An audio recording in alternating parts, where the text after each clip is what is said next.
So for me, Battletech is all about the narrative. We have so many amazing machines, mechs, tanks, vehicles, infantry. Collecting what you want, certainly throwing down and playing the mechs that you want to leverage on the tactics side, but creating a story. Because one of the things I've noticed, and this certainly is not unique to Battletech, but Battletech having such a rich gaming universe, this is the perfect sandbox to do this. Coming up with a backstory. And every mission that you play, every game that you play, whether it's part of a campaign or not, using that as a way to advance the backstory, kind of like a game within a game, a mini game. And what's going to happen over time, win or lose, you're going to have a narrative. And at least from my perspective, often when I pull out certain mechs from my gaming case, I can see past battles. I mean, those mechs have been present. They're part of a very personal gaming history on there. It's really really interesting. So when I wanted to start a new mech lance, and this is where we're going to explore the Mackie in this podcast, in this vlog, I was done. I'm in a good place, Battletech. I don't need any more miniatures. I've got a lot of toys to play with. Then you've been there, right? You get a good idea. You check out eBay. You're on Ironwind, and okay, I'll put this stuff in the cart, and I'll think about it, and I'll come back in a day or two, and then you think some more, and you add some more, and next thing you know, you started a new group.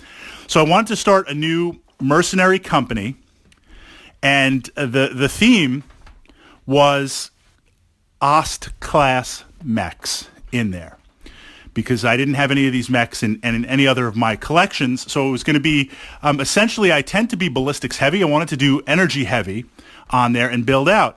And I said to myself, I'm going to start with a core group of mechs on here just to get the lance and get to play. But then the only additional mechs I'm going to add over time, based on the games I play and the opposing mechs that I destroy and have, even if it's a one-off mission, in my mind, if I win the mission and I would have a reasonable chance of salvaging that mech, then, okay, I can go out and get the miniature or repaint the miniature and add it to my collection. So the core of this mercenary company begins with the Mackie, where we have this figure, this captain, shadowy background, mysterious, all that type of stuff. And in a card game, he wins a contract to get this abandoned city, kind of on a small planet, small moon, whatever. He wins this essentially small city. It's totally destroyed. It's totally a mess. It was kind of a scam to get him to take ownership of it.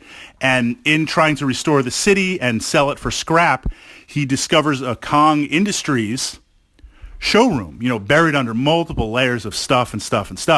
And there's about 4 or 5 Ost-class mechs, minus weapons, minus ammunition on there, that are in this showroom. It's untouched. And in there is also a Mackie. And it's kind of showing the idea of, here's the Mackie, first battle mech, first commercial successful battle mech. Here's the Ost Soul, the Ost Scout, the Ost War on those classes. And that forms his mercenary company. Really what I wanted to do was, I like the idea of the Mackie on the table, and I wanted to kind of try and play it tactically. So it was an excuse to build the model around it. Now I have I'd say about 20 or so mechs in the mercenary company. Of course, a bunch of tanks, some infantry, and it's really kind of grown over the games. So where do we begin with the Mackie? And now this is the challenge. This is the challenge into Battletech for the new players. You are talking about a living history. You are talking about, depending on the era of tech when you're coming in, there's this idea, I guess a good analogy would be classic cars. You've got some classic cars that have a lot of power, that have a lot of raw muscle on there, and certainly you can drive them around every day. But compared to modern cars, it's not that they're bad cars, they're just outclassed. The technology has advanced. And a big example of this is always Inner Sphere versus Clans, the initial invasion on there, where we see this.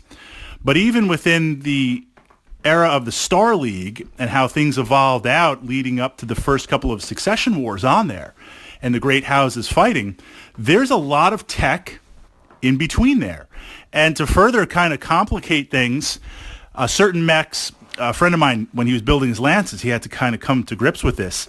You need to read the technical manuals, the technical readouts. You don't have to memorize them, but in reading them, you begin to understand that certain mechs, they're just not good because they're there to be sold for a very, very specific reason. You know, certain mechs that, yes, they're outclassed, but they're cheap, and you need to throw down a bunch of mechs to go up against pirates or smugglers or conventional ground forces. You just need a mech to do that. So let's cook up this mech, and who cares if it works or not, and just we'll make our money on spare parts and push that through. So with that, the Mackie, it's not a bad mech. It isn't. But it's locked in that early history, and compared to some of the newer mechs that have a similar tonnage and a similar chassis, it just really can't compare. But that doesn't mean we can't use it. That doesn't mean we can't have fun on the table, and that doesn't mean it's still a battle mech. It is still a battle mech, and it's got some bite, it's got some punch, but we need to define it in a specific role. So battle value is, I think, it has a reduction from BV1 to BV2, dropped about 200 points. So I think it's coming in at 1,200. So it's not a ton of battle value. So in taking a Mackie, whatever deficiencies it has in a medium-sized game, if you do a little bit of number crunching, you should be able to make that up with other elements in your list on there, other support elements. I'm just getting model mass on the table. You've got some good armor, but it's not a lot. As much with the weight class of other mechs because it's primitive armor. You have a primitive fusion engine on there, so it's not particularly fast, but that's not as much a downgrade as you think based on the weapon systems on there. It has a PPC, it has an autocannon 10, and it has 2 medium lasers. That is the workhorse of this mech, and it's interesting because both of these weapons at the range brackets and the damage brackets, they are similar. They have redundancy. There's 2 of each on there. I guess the PPC was to showcase that type of weapon. The autocannon was, this is kind of what it's saying in the narrative, showcase not only the Battletech technology, but push out the PPC, show the reliability of an autocannon 10. I mean, look, a rapid-firing big autocannon in any tech level is solid. And then, of course, just the optics of 2 medium lasers, standard weapon of the time. It's mounting a potent weapons platform on the mech with it. So what you find is you're able to engage at that somewhat long range of the PPC and the autocannon 10, and then when things get closer, drop the PPC for heat. Of course, you might be pushing up against minimums, leverage the autocannon, and leverage the medium lasers. The Mackie turn by turn can put out a steady, solid rate of fire. It's not as impressive as an awesome. It's not as impressive as a longbow, with the multiple missiles on there, but for the tech level and what it has, with some decent armor, still got some decent armor on there, it's a solid anchor. It's a solid choice. So tactically, what I'll do with the Mackie, now in my mercenary list, it is a command mech, so it's going to be prominent on the table, because my captain's playing it. I will try to get into a position. Essentially, it's like a mobile turret. It's like an urban mech that is jacked up on there. I want to get it into position tactically where I can be behind a building or in a forest or in some terrain, because I'm not going to be moving as best I can. Now, obviously, if you have to redeploy or you get overrun, but I want to be in a place where I don't have the walk or run modifiers. I also want to be in a place where I have multiple angles of fire on there as best I can. And just every turn, I'm going to just be shooting away with the PPC. I'm going to be shooting away with the autocannon 10. I'm going to be shooting away with the lasers on there. And just slowly try and add to the lance what other elements I have. Consistent dice every single turn. And what's interesting, it has the armor to take a couple of return shots and take a couple of hits. I mean, even though it's primitive armor, certainly it's not weak.